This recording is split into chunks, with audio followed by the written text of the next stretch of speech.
So the next thing we're going to look at is some trends of the periodic table. So to understand some of the trends, we need to understand what's called their valencies. So the valency of an atom is a measure of the combining up power of an element when it forms compounds with other atoms. The valency of an element is equivalent to the number of electrons added or removed or shared when it combines with other atoms. So for instance, carbon will share 4 electrons, potassium will lose 1, chlorine will gain 1. Metal elements will lose their valence electrons to empty their valence shell. Non-metals do the opposite, so they gain electrons to fill their valence shells. And transition metals have a number of valencies, so many of these atoms are able to form various ions like copper 1 and copper 2, iron 2 and iron 3. We'll come back to this later on though. So, trends that you may already know. You should know atomic radius from last year. So basically atomic radius refers to the size of an atom.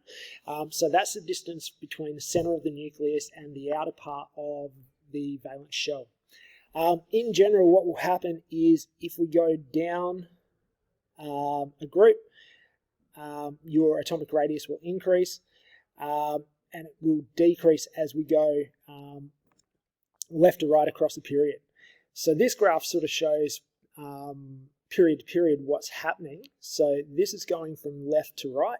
Okay, so as we go left to right across our period, the atomic radius is decreasing, but you can see as we're going down a group, the atomic radius is increasing. Why does it do this?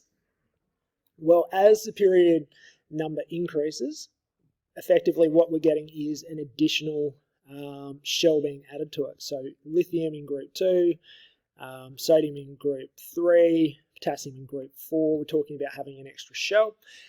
Therefore, as you go down the group, you've got more layers to it, so it's going to get bigger.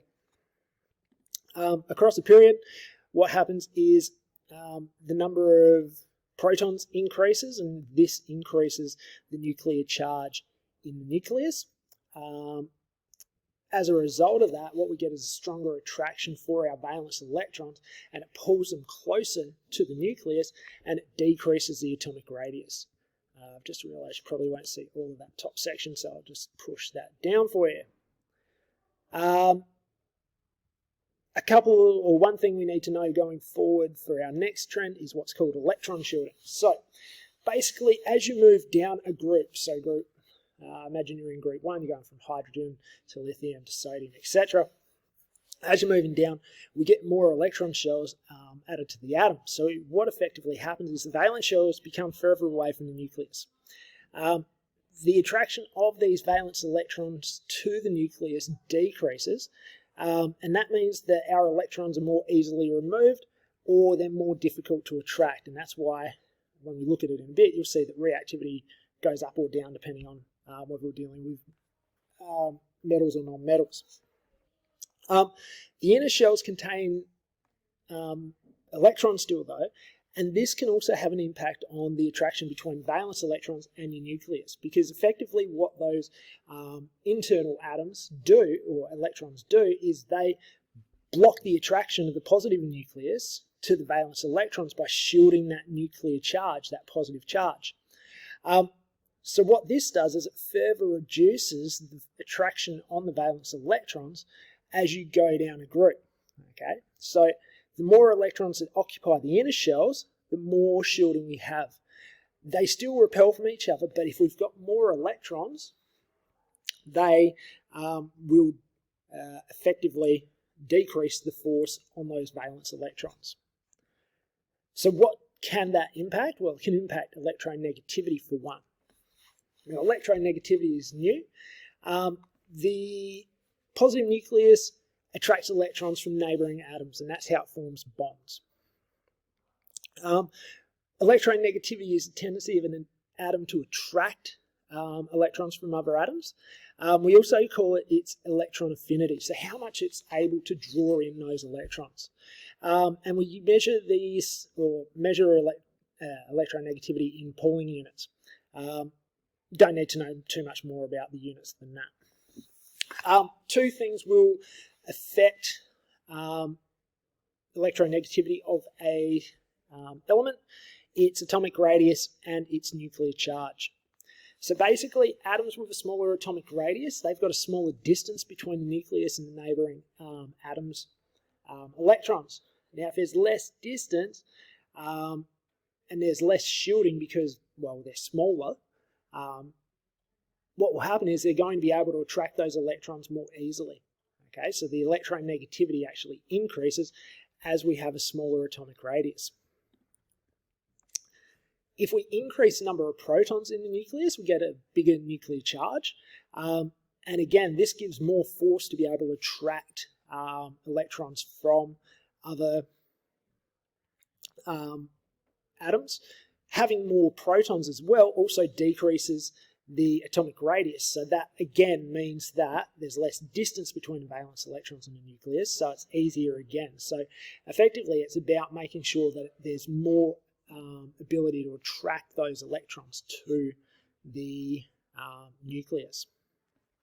So the periodic trend with electronegativity, if we were to summarize it, as you go down a group, your electronegativity decreases because your atomic radius increases, effective shielding also increases. If you go left to right across the periodic table, you get an increase in nuclear charge and a decrease in atomic radius, so your electronegativity will increase. It'll be more likely to draw in electrons. Final trend, you would have looked at this one last year, reactivity of metals and nonmetals.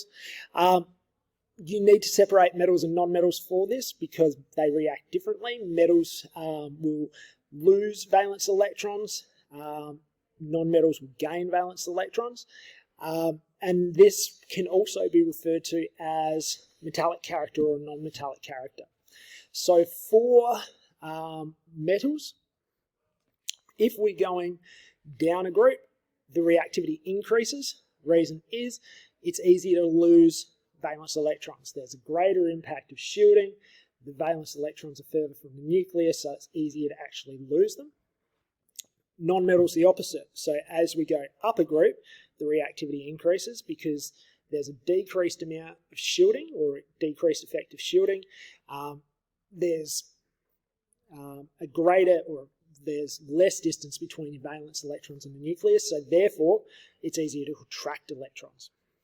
If we're talking about a period, then as you go right to left across your metals, you're decreasing the number of protons, so there's less force on your valence electrons, so it's easy to lose. So to the left, you've got more reactive metals, and then again, reverses for non-metals.